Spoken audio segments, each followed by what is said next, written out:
Do do do do do do do do do do do do do do do do do do do. Josh's Order Corner. That's me. This is it. I can stop collecting now. This right here is what people refer to as a grail. This is something that I randomly came across on eBay and I hesitated. It was Halloween night. Halloween was a very stressful time over here. Some weird shit happened. I hate cursing my videos. I apologize. But it was just a very interesting night. And I came across this and I was like, you know what? I'm going to treat myself, which isn't new. But this right here was an absolute treat. I even went over on Threads and made a comment on there to someone involved in this item we're about to see and said, I'm looking to buy this. I don't know if I should. What do you think? And of course, he responded, do it. So I did. This is, let's see, wrapped up nicely. It came in a box. I was very worried. eBay can be very hit or miss with packaging, as you've seen in my videos in the past. And I was also out of town when this was delivered, so I had to wait till I got back to crack it open. Oh my goodness. Shout out to my wife for making sure the package came inside and was protected.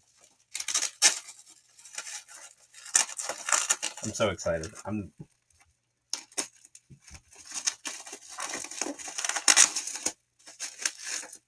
And shout out to the seller, man. Making sure no moisture would get in.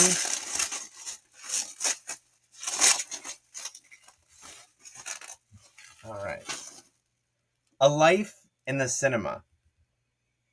Written and directed by Mick Garris. Mick Garris is one of my favorite directors. I've loved the books that I've read by him as well. He's a genuine, awesome, great person. The Stand, the original miniseries, is excellent. Fight Me.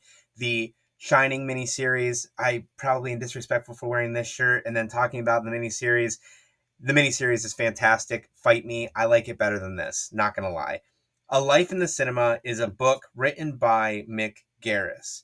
Mick Garris began writing fiction at the age of 12. By the time he was in high school, he was writing music and film journalism for various local and national publications. He spent 7 years as lead vocalist with the acclaimed tongue-in-cheek progressive hard rock art rock band, Horse Feathers. Let's see. On this side of the jacket, we see A Life in the Cinema is the first book from award-winning filmmaker Mick Garris.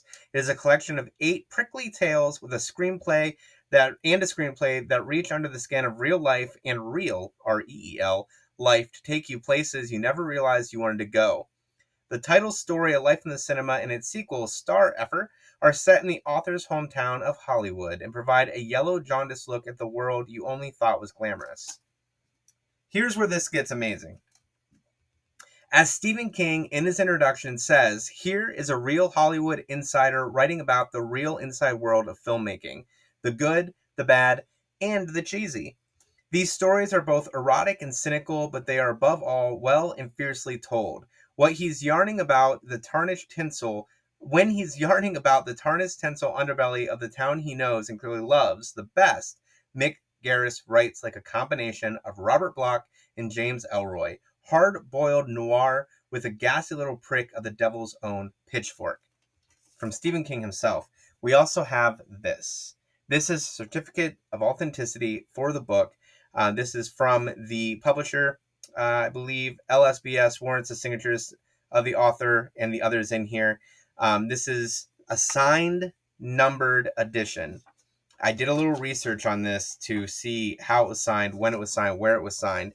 It was flat signed, meaning it's not like a sticker. It's signed in the book. Oh my God. A Life in the Cinema by Mick Garris. This signed, deluxe, numbered edition of A Life in the Cinema is limited to 450. This is 94. Signed by Mick Garris, Stephen King, Clive Barker, Toby Hooper. Right there. Some of the biggest names in horror, some of the biggest